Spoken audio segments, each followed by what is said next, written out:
Okay, so we're talking a little bit more about Ferguson. Guess who chimed in? Steve King was on a radio show Oh, good. from Iowa. When That's I right. think race relations, I think, what does Steve King think about this? So he's on, and they asked if there was any racial profiling It happening. sounds like Lacey Clay is saying don't enforce the law. That's this idea of no racial profiling. I've seen the video. It looks to me like you don't need to bother with that particular factor. Because they're talking about the riots in Ferguson and the protests in Ferguson, and they're saying that people they're protesting against racial profiling, and he says there isn't racial profiling, and why? Because they're all appear to be of a single of a single origin, I should say, continental origin might be the way to phrase that. But they're hyper-insensitive on that. I just reject. He says that continental origin maybe might be a way to phrase that. He's pretty good at English for a complete asshole, right? Isn't he? Yeah, when he stays in a hotel, he gets the racist continental breakfast. He's got more to say. Single origin, I should say, continental origin might be the way to phrase that. But they're hyper-insensitive on that. I just reject race-based politics, identity politics. I think we're all God's children, and we all should be held to the same standard. So Steve King says we don't need racial profiling because they all appear to be from a single origin. And then he says, I reject race-based politics in the same breath without irony exploding the universe into little pieces of suppressed votes. That really just happened. He goes on. Same level of behavior. There was an African-American man who sent out. I like how he said we're all God's. Did you hear how he said we're all God's children, though? Hang on. They're hyper-insensitive on that. I just reject race-based politics, identity politics. I think we're all God's children. Yeah, whether you have calves like cantaloupes or brains like dried prunes, we're all God's children. Right, here we go. He's got more to say. And we all should be held to the same standard and the same level of behavior. There was a... Yeah, we should all be held to the same standards, unless you're a white cop who shoots unarmed black teenagers, then you get a paid leave of absence. How about that? So that's our, okay, here we go. An American man who sent out a video, I think it was a tweet video, and called upon them all to settle down. He said, I'm getting tired of this. I'm tired of you burning our communities, my communities, and essentially said, straighten up and fly right. I thought that was a good message. I was glad to see it. We need a lot more, and we need a lot less of people like Al Sharpton, who, regardless of what he seems to say, he seems to foment anger and violence.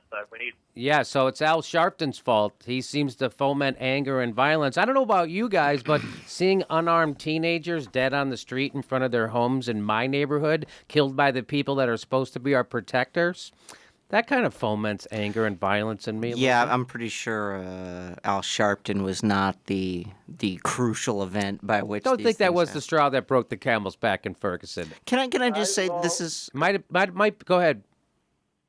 This is just another example of my continuing theme, which is he could have said nothing. He could have said nothing. This is a man who could have said, you know what? Not my business. I'm not really expert on Not something Ferguson. I am asked to legislate on, so I'm not going to talk about it. Yeah. Could have said that, didn't.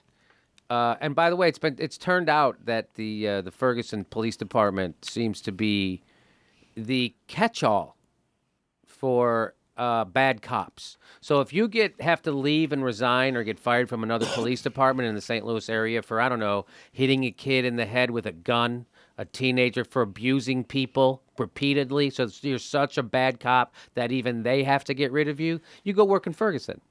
That guy who shot Michael Brown, the police department he was on was so corrupt, so racist, that they disbanded the whole police department and started over. Oh, my God. And the guy who shot Michael Brown went to Ferguson. That's how bad. Did you see that one cop? They had the video came out. By the way, this video has been online since April 29th. He's been out there saying that I'm a killer. I'm coming at you. If you get in front of me, I'm going to mow you down. That guy, Ferguson cop. So this, again, it's just a couple of bad apples, Frank. Again, people get... Go ahead. In Ferguson, when you're interrogated, they do bad cop, much worse cop.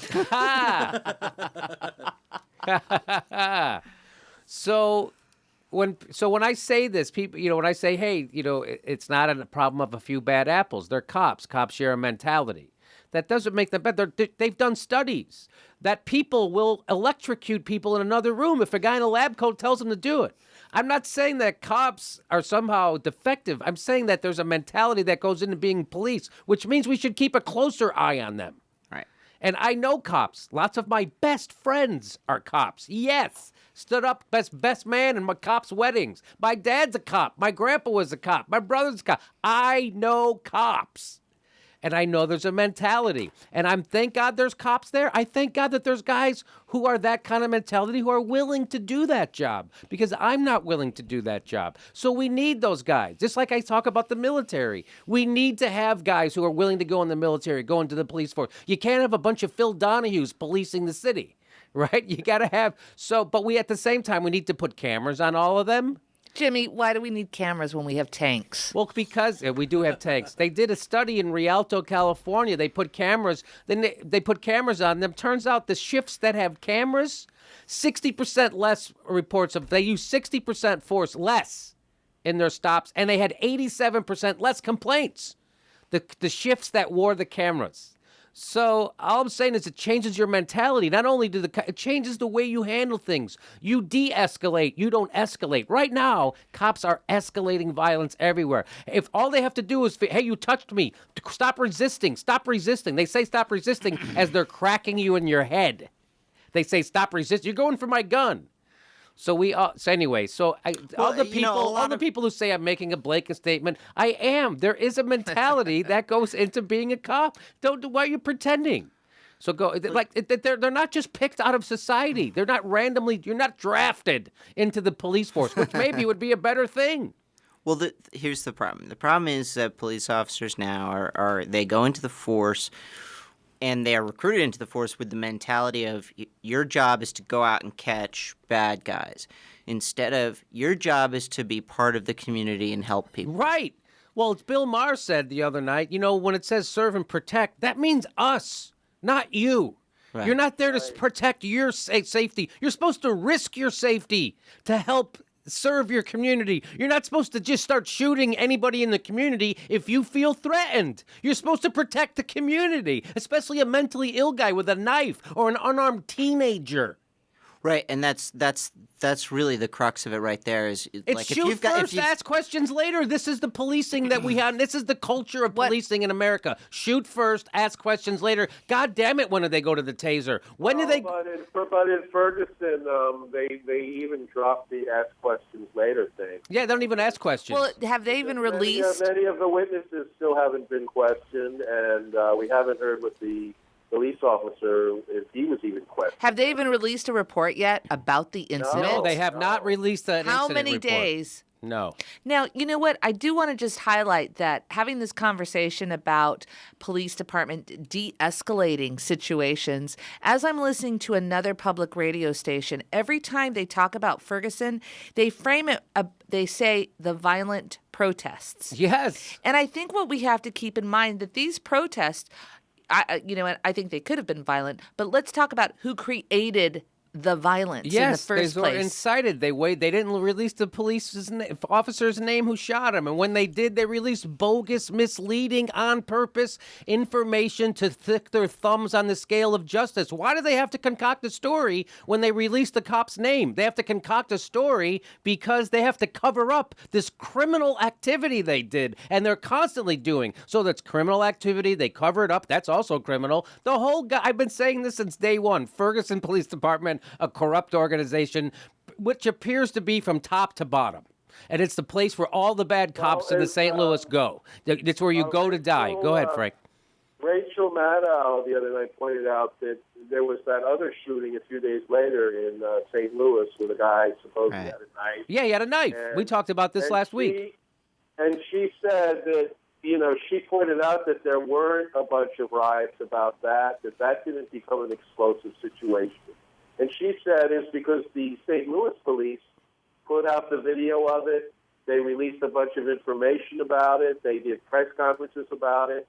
By being more, compared to Ferguson, by being more upfront about what happened, they diffused the situation. Yeah, even what they did up front was horrible. They get out of their car with their guns drawn already, And it's like they can't, Right. like, if this guy makes one false move, I'm shooting him. And that's exactly what happened. That guy had 7 bullets in him within 10 seconds. And then they cuffed him. Right. Right. And then they cuffed him. Can I just say that's a good example, though? There was a time. I mean, I'm sort of romanticizing this, but if you're a member of the community police force and someone is mentally ill and wielding a knife, you should be worried about them. That person, you're supposed to help that person who's mentally insane. Right. You're supposed to try to defuse the situation without killing them. Right. So, and let me tell you, Frank, you talked about what the St. Louis police did after they killed the guy with the knife, and they didn't riot because they handled it better afterwards. You know how they also handled the Michael Brown killing? We're getting reports today that they put up a little after 4 hours, his body laid there uncovered. They finally removed the body. People put up a little makeshift memorial for him, right? Because it happened right in front of their house. Cop came by with his cop dog, let his cop pee on it, and then the cops ran over it with their cars.